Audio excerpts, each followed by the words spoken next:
¿Qué es la neurociencia? La neurociencia es el conjunto de disciplinas científicas que estudian al sistema nervioso con el fin de acercarse a la comprensión del mecanismo que regula el control de la reacción nerviosa y del comportamiento del cerebro. Existen múltiples disciplinas, es por ello que la neurociencia debe ser estudiada de una manera integrada y complementaria con el fin de comprender la complejidad del cerebro. El aprendizaje y la neurociencia. Aprender es, en esencia, ser capaz de sobrevivir. El hombre aprendió cómo hacer fuego para calentarse y cocinar la carne y así enfermar menos. Aprendió a cultivar la tierra para asegurar alimentos independientemente de la suerte en la casa. Construyó viviendas que resisten a la lluvia y al frío. Aprendiendo, el hombre se forjó un futuro y sólo así aseguró la continuidad de la especie. Es así que el cerebro sigue siendo un gran desconocido, pero hace 30 años aún lo era más. Los avances en la neurociencia han permitido comprender cómo funciona el cerebro y ver el importante papel que la curiosidad y las emociones tienen en la adquisición de nuevos conocimientos. En la actualidad se ha demostrado científicamente que ya sea en las aulas o en la vida no se consigue un conocimiento al memorizar ni al repetir una y otra vez, sino al hacer, experimentar y sobre todo emocionarnos. La neurociencia y la educación. Por lo que concierne a la neurociencia en la educación, hoy día hay diversas pruebas de cómo un ambiente de aprendizaje equilibrado y motivador requiere a los niños de un mejor aprendizaje.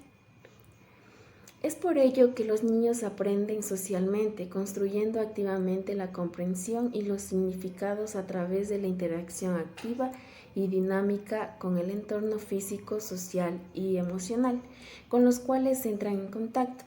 La neurociencia recomienda que durante los primeros años de vida los niños estén en contacto con la naturaleza y no se les fuerce a permanecer sentados y quietos mucho tiempo, pues a esas edades es cuando se construyen las formas, los colores, el movimiento, la profundidad, entre otras cosas, con lo que luego se tejerán los conceptos para poder madurar, es decir, crear nuevas redes de neuronas. El cerebro necesita experimentar nuevas cosas.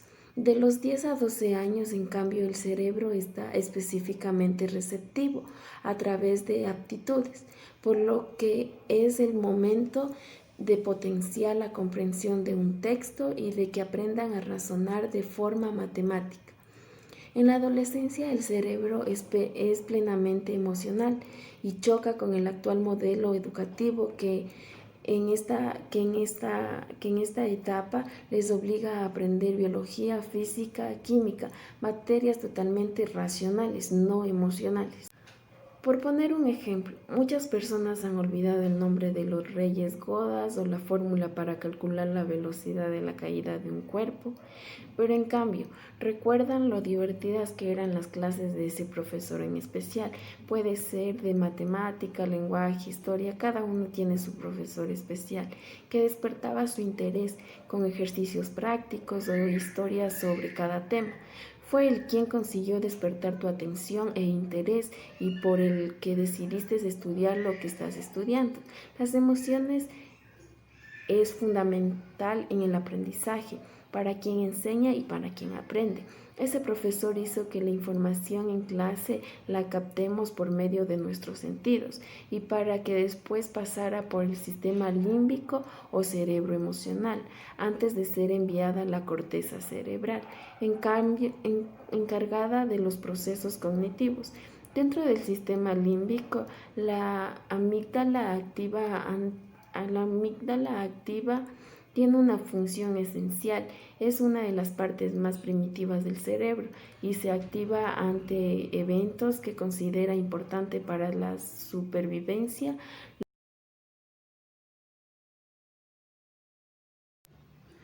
Otro factor a tener en cuenta es la sorpresa.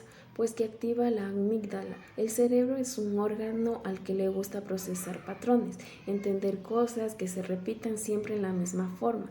Es la manera como se enfrenta al mundo que lo rodea. Ahora bien, todo aquello que no forma parte de esos patrones se guardan de manera más profundas en el cerebro. De ahí que usar en las clases elementos que rompan la monotonía beneficia el aprendizaje. La empatía. El acercamiento emocional es la puerta que abre el conocimiento y con él la construcción del ser humano. Además, se ha descubierto que, al contrario de lo que se creyó durante mucho tiempo, el cerebro no es estático, sino que existen periodos críticos en los que un aprendizaje se ve más favorecido que otro. Por ejemplo, para aprender a hablar, el cerebro está más receptivo desde que uno nace hasta los 6 años. Pero esto no quiere decir que después no se pueda adquirir el lenguaje. La plasticidad del cerebro permite hacerlo, aunque cueste más. Este descubrimiento de la existencia de periodos de aprendizaje abre nuevos debates sobre los sistemas educativos y la necesidad de replantearse un nuevo modelo acorde a esta predisposición cerebral adquirida.